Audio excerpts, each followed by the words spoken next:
Brian Jennings here, the Critical Sorcerer. This channel exists as a method for me to process my relationship with Quentin Tarantino and the movie Critic. Right? This channel exists to tell the public at large the true story of the movie Critic. Right? I'm the reason that Quentin canceled his film, The Movie Critic. There's not another reason. Right? And so, what I'll say about those lines, of course, that's some of the finest lines in Shakespeare's entire canon from Hamlet, telling Rosencrantz and Guildenstern about his depression. And though he in no way alludes to having seen the ghost and having been charged with, right, with rectifying his father's unjust murder, it touches perfectly on the psychology of Hamlet, where he says, "Oh, I don't know why, but he knows why. Why I feel so full of sorrow," right? And of course, those are Richard Burton's favorite lines, right? Any number of actors' favorite lines from the whole play, prose lines, right? Not verse. I've always felt that prose was the invitation from Shakespeare to allow the actor to, right, express how he sees the lines in his reading of them. Right? Blank verse is a very specific thing. And as far as verse is concerned, almost 99% of the time, you can disregard the meter. Right? I still stand by that. I always said that, and I think that is true. It's unnecessary scholasticism. It's intellectuals saying, oh, well, it's like critics, like picking apart performances, right? When if you are an actor, right, I think that it's a much healthier disposition as a foundation to say, no, that meter's bullshit. Like, they're not reciting poetry to each other. Like, that's not what's occurring, right? That it's people having conversations. That's what's occurring. There's any number of instances in the Shakespeare canon where they are reciting poetry, right? And I have of late, right, recognized that understanding the meter, right, will allow you to pronunciate better. Right, that this is the, what is it? They call it the 80-20 rule, where 80% of your mind, right, is focused on being in the moment, right? And then 20% of your mind is allocated towards the technical expression of the lines, right? Or, like on a film set, the technical knowing of your blocking, like, oh, you move over here, or you don't move over here. Right? And no one does blocking anymore. That's not how people make movies anymore. Right? But there was a time, right? There was a time, right? And I think that that's true for Shakespeare as well. And what led me to that conclusion is learning Cassius from Julius Caesar. That one right at the beginning of the play, where he jumps into the river Tiber, right, chafing at her shores, etc., etc. This is beautiful lines, that it's hard to just kind of like disregard, or it's hard to pronounce everything properly. But if you consider that meter and say, okay, this is like the scientific, right? Like that's like the analytical, right? Like if you stick here, like if you rest in that, right? And so that's what I'm saying right now. That the meter can help you if you work the line so much that you can rest in that foundation, right? But now, this video in particular, right, is an accompanying piece, though it's going to go on the channel immediately, to everyone that's involved with this hideous, ugly thing between Quentin and myself, namely William Morris Endeavor, right, and Sony, and to a lesser degree the Tribeca Film Festival. right? And before I go on and on about that, what I'll say is that I've been seeing a lot more activity on the channel, right? A lot more subscribers, and I appreciate that. Hopefully we'll be at 500 soon, and the train's rolling. I do see that. And I appreciate everyone who subscribed, right? And you know, if you leave a comment and you want me to subscribe to your channel, I'm happy to do that if you got something to say, right? Because I appreciate, right? But coming back to my point, that this message is for William Morris and Deborah, right? That I felt compelled to write them another page. That's like what I'll say about it. Right? And the formula's not going to change. We're going to read from the novel. I'm going to sing a song, all these things, right? But yesterday when I was reading from my novel, I had the thought, oh, I should write them again. And I didn't write anything at first. And it's been maybe 24 hours since I had that thought. And what I realized is that this is Quentin's psychic direction. That this is how he gets his jollies without having to actually say anything. Right? And so that makes me not want to write at all.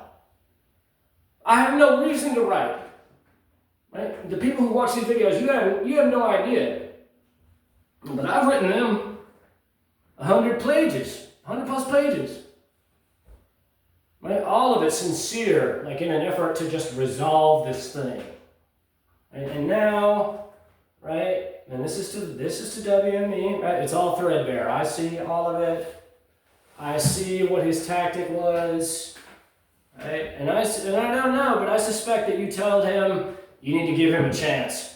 Right? That you didn't like that you played a fucked up mind game is not his fault. And I appreciate that if it's true. Right? But what I don't appreciate is your blind trust of his bullshit. Right? So, in that way, you and Sony have both cast your allegiances with evil. Right? And so, I'm going to read my letter. Right? Because we're doing everything in the open. Magic's done in the light. Sorcery's done in the dark. Right? Quentin's interested in mystery, bullshit. Right? And I'm interested in sincerity, wisdom. Right? If you know a thing, you can teach a thing. That's the point. Right? So,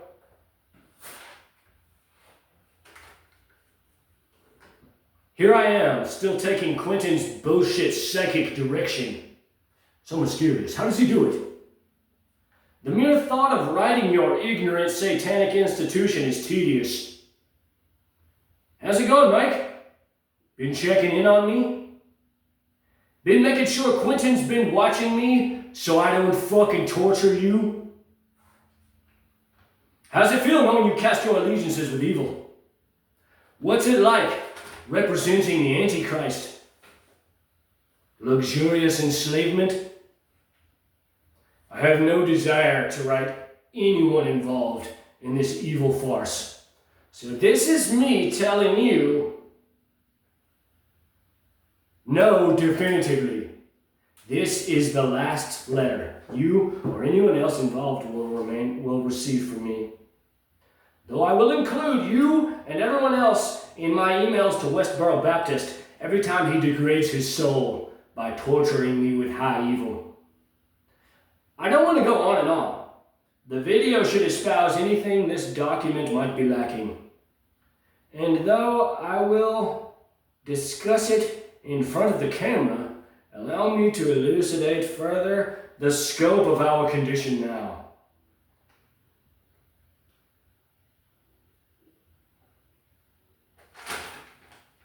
I have no choice but to constantly assume, as long as everyone involved refuses to look me in the eye, that someone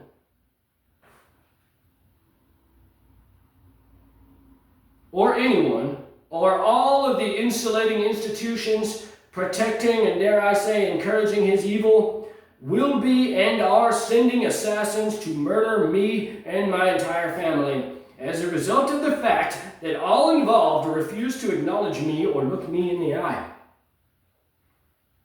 That, compounded with the stark reality that Quentin is a base degenerate who has no problem practicing high black magic evil on me, compels me to discuss it openly forever. The stakes have never been higher. It's time to pull your heads out of your asses and accept you're helping an evil man do evil upon me. I didn't make him cancel that film. I didn't make him refuse my 2 letters between cancellation and Tribeca. I didn't make him stick his nose up at my letter and turn his back on me at Tribeca. However, you have allowed him free rein, and so I'm calling you all out until we reconcile or until you murder me. Heaven help me.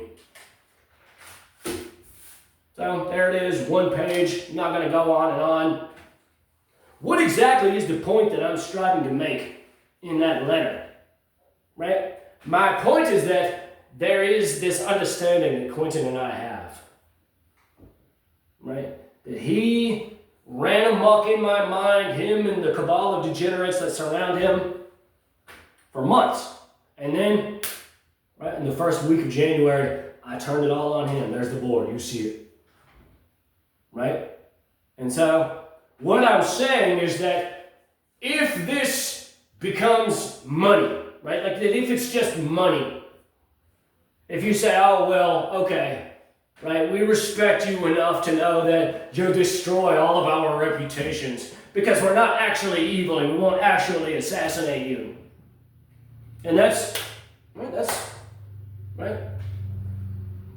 a position, right? But what I'm saying is that if you do that, right, and you just let me back up a dump truck and you fill it full of money, right, what I'm saying now to you is that for the rest of my life, if there is no true reconciliation, right, if we don't embrace and call each other family, right, if we don't spend time together, he ain't got to make the movie with me. Maybe just like, let me help him edit it or like do some music or something. But we have to spend months together, not days, right, a substantial amount of time, right. If that doesn't occur and he remains aloof in his ivory tower, right, then I have no choice but to assume, right, that he has people, right, underneath him, right, that he supports to watch me remote viewing, right, to remote view me constantly forever. Not like for a week. No. This is, right, like this is celestial, right? It doesn't, no. They're not going to just say, oh, okay, well, we don't have to worry about him anymore, right? Because he knows that I can do all the same things that he can do. That's my point. And so what I'm saying right now that is not in that letter, right, is that if you just pay me a bunch of money, right, then I have no choice than to take a small portion of that, right, and build my coven, right? My novel's called Building a Coven, right? And have my small little legion of clairvoyants, right, just like he does, and watch all of you, right, everyone that's involved, right, R.A. Emanuel, Mike Simpson, Stacy Scher, right, Roger Avery, right, like anyone who's close to him. That's what I'm saying. I can keep going, right? And so the board that you see here, right, like if we take this board as an example, right, and take Ari right there, right, which has a pentagram over one eye and the square and compass over another eye, right, that I can do this with anyone, right, and pay my legion of clairvoyance just like he does, and watch all of you. That that's it. That's it. There's nothing else to consider there, right? And this has nothing to do with insanity, right? This has everything to do with logic, right? That he's going to watch me forever because he knows that I'm a threat to him on the psychic frontier. Therefore, I have to watch everyone involved. And anytime he puts any evil on me, I turn it back on all of you. And I write the Pope and write that you all insulate evil. So, that's where we're at, right? And this is why I live in perpetual anxiety that you or him or anyone involved in this fucking debacle, is going to send an assassin to my house to murder me and my entire family. There's just nothing graceful about what's occurring here, right? But I didn't make the choice to promote a wife beater to win an Oscar. That's got nothing to do with me, right? That's 5 years before I wrote Quentin Tarantino, isn't it? Right? But now, right, he's played his games, and I see the truth for what it is, right? And since he's going to be evil, no matter what, it behooves me to talk about it in the light of day, forever. So, now we're all caught up, right? That you can cast your allegiances with him and say, no, you handle it however you want. Right? We support you. You're the one that made us money. Right? Or you can say, no, this is over. This is over. Right? I don't want to do that. It doesn't interest me to pay people to watch all of you. No. Right? You wanna fucking campaign for a wife beater to win an Oscar for beating up his wife? That ain't got whatever. Show business, so mysterious. Right? But my point is that, right, as long as you all continue to refuse to look me in the eye, right? As long as you continue to say, oh no, well, he's our auteur, right? Like, oh no, we have to trust what this guy's saying, right? I'll have no choice but to assume that you all are colleagued in evil. And it will never improve. It will never improve. That's my point, right? It's not like, in like a year it'll get better. Like, no, like, I'm off my game if I don't make sure that there's people on you. And what I'm saying is, I'm above money. This ain't got nothing to do with money. Quentin could have been cool when I sued him. When I sued WME. Right? And not fucked with me while I was sorting trash. He thought that it was funnier to traumatize me. And so, right, what I'm saying is that now I'm vigilant forever. Right? That I have no choice. And what a ride. No. He's going to pay people to watch me, right? He's a degenerate, right? This guy that you protect, that you insulate, he's interested in high evil. And he never knew how to do it till he stole it from me. Right? Because he's a jackass and understands nothing. Right? He sticks feet in his mouth because he has no wisdom. Right? He's caught in the lesser mysteries. Right? The greater mysteries is love. Right? That God expresses its knowing through giving. Right? And so the lesser mysteries is the ignorance, right? It's like the question. Right? But the greater mysteries is the answer. Right? And so you could say, oh, well, he's made us money. Oh, gosh, I guess we need to keep, trusting this guy because, right? Or you could pull your heads out of your asses and hold him accountable for his disgusting base tactics. Right? So I'm going to pick up where I left off with my novel. Right? It's a novelization of my experiences with Quentin Tarantino on the psychic frontier. Right? It's called Building a Coven. He has at least 2 women. Perhaps he has 7 women. Right? But he has 2. Right? They're his coven. Right? And that's where this title comes from. Right? That he puts women on men. Right? And watches them spread their legs and debase themselves. Right? While they close their eyes and see him in the mind's eye. And he says, yeah, I'm fucking you. I'm fucking you. That dick that's inside of you, it's mine. A really savage, base, just weird, right? It's not interesting. Is it true? Is it not true? Right? Did Cliff Booth beat up his wife like Brad Pitt did? Gosh, I don't know. Doesn't matter. That's the point, right? So we're talking about it forever.